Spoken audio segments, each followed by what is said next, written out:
Visakhapatnam steel ప్లాంట్లో steel melting షాపులో జరిగిన ఈ ప్రమాదంలో ఇప్పటికే దాదాపుగా 9 మంది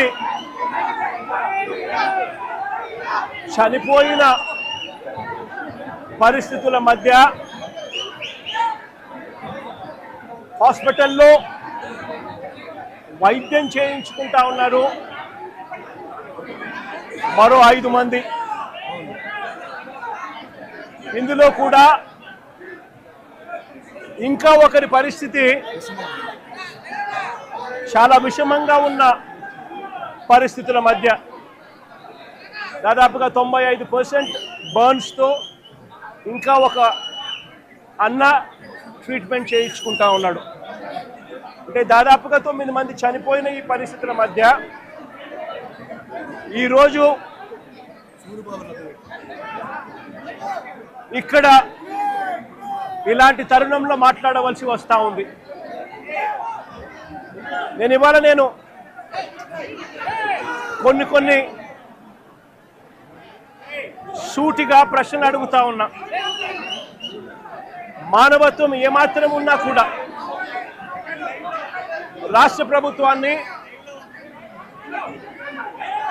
కేంద్ర ప్రభుత్వం కూడా కేంద్ర ప్రభుత్వం మీద ఒత్తిడి కూడా తీసుకొని వచ్చి మంచి జరిగించమని చెప్పి రాష్ట్ర ప్రభుత్వాన్ని కూడా గట్టిగా కోరుతా ఉన్న పరిస్థితులు. ఈరోజు అందరం కూడా ఆలోచన చేయాలి.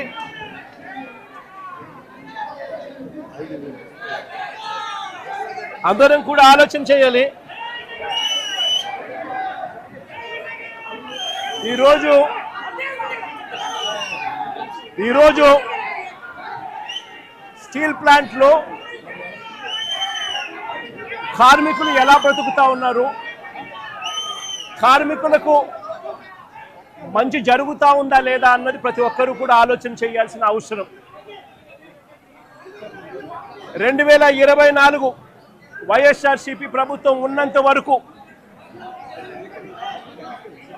కార్మికులు, స్టీల్ ప్లాంట్ ఎంప్లాయీస్ ఎలా బ్రతికే వాళ్ళు, ఇప్పుడు చంద్రబాబు నాయుడు గారి ప్రభుత్వం వచ్చిన తర్వాత వీళ్ళ కూటమి ప్రభుత్వం అధికారంలో ఉన్న నేపథ్యంలో ఎలా బతుకుతా ఉన్నారు కార్మికులు, ఎంప్లాయీస్ అన్నది అందరం కూడా బేరీజు వేయాల్సిన అవసరం ఉన్న పరిస్థితి.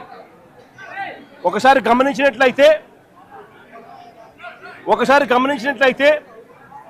ఇదే స్టీల్ ప్లాంట్ ప్రైవేటీకరణ అప్పట్లో ప్రస్తావన వచ్చినప్పుడు వైఎస్ఆర్సీపీ ప్రభుత్వం గట్టిగా దీన్ని ఆపింది. ఇందులో భాగంగానే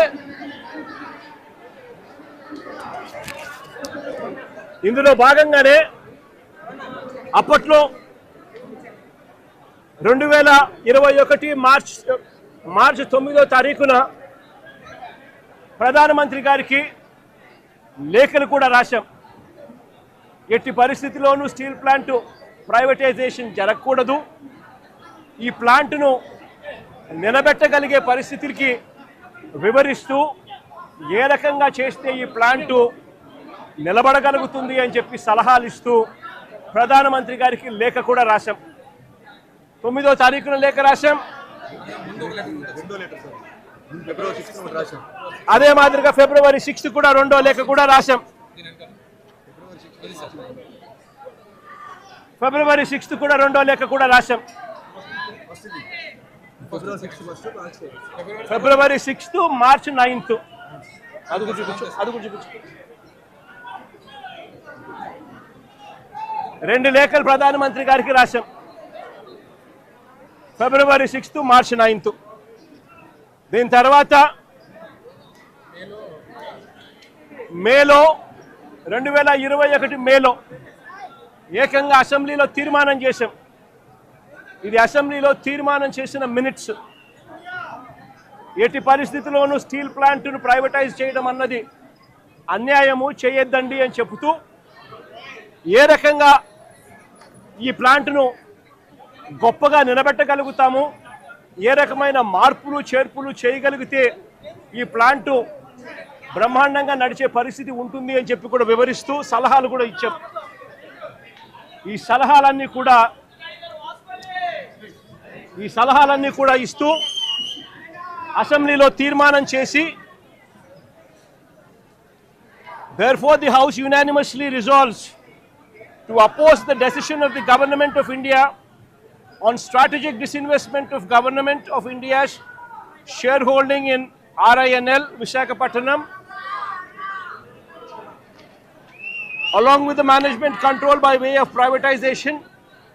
Also resolve to request the Government of India to consider the measures suggested by the Honorable Chief Minister of Andhra Pradesh in his letter dated 6th February 2021 and 9th March 2021 to make RINL profitable